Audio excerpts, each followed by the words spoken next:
За 17 дугаар жарны сүрээр дарагч хэмээх гал улаан морин жилийн сар шинийн баярыг огтон талах чихэр компани Атар хэвийн бовны нэрэмжит аймаг цэргийн цолтой хүчит 256 бүхий барилдааныг 20 дахь жилдээ зохион байгууллаа. Энэ жилийн барилдаанд Ховд аймгийн Мөс цумын харьяат, аймгийн Арслан төмөр цооч төрүүлж, Булган аймгийн Могод цумын харьяат, аймгийн Арслан Эрхэн баяр үзүүллээ. Мөн их шүүх Дундгай аймгийн Эрдэнэдалай сумын харьяат, аймгийн Хурц Арслан Амгаланбаатар, Булган аймгийн Гуранбулаг сумын харьяат, аймгийн Арслан Очирхүү нар шалгарлаа. Манай талх чихэр хувьцаат компани за мөн Монголын үндэсний бүхий холбоо хамтраад жил болгоны оны анхны барилдааныг монголчуудын уламжлалт цагаан сарын баярыг тохиолдуулан аймаг цэргийн цолтоогоор уламжлуулгын зохион байгуулсан байгаа.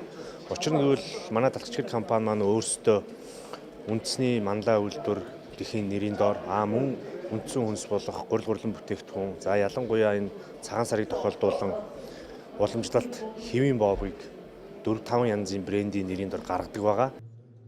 Атар хэвийн бовны нэрэмжит уг барилдаанд аймаг цэргийн цолтой бүхчүүд уран мэхийг уралдуулан арга чадлаас хорин барилдаж, төрүүлж үзүүрлэж байсан.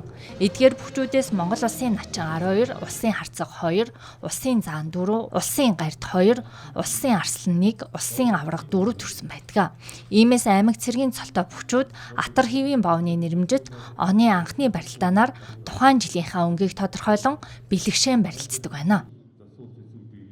За бид нэр энэ даяарчлалын үед Монгол үндэснийхаа гэсэн бүх зүйлийг л одоо өргөн дэлгэрүүлж байх хэрэгтэй юм байгаад байгаа тий.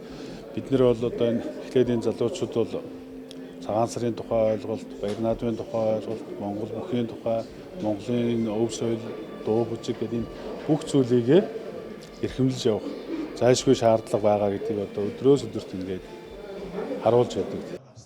Мөн энэ бүхий барилдааны ерөнхий ивент тэтгэгчээр ажиллаж байгаа Мах Импекс компанийн түүхэн 80 жилийн ой тохиож байна.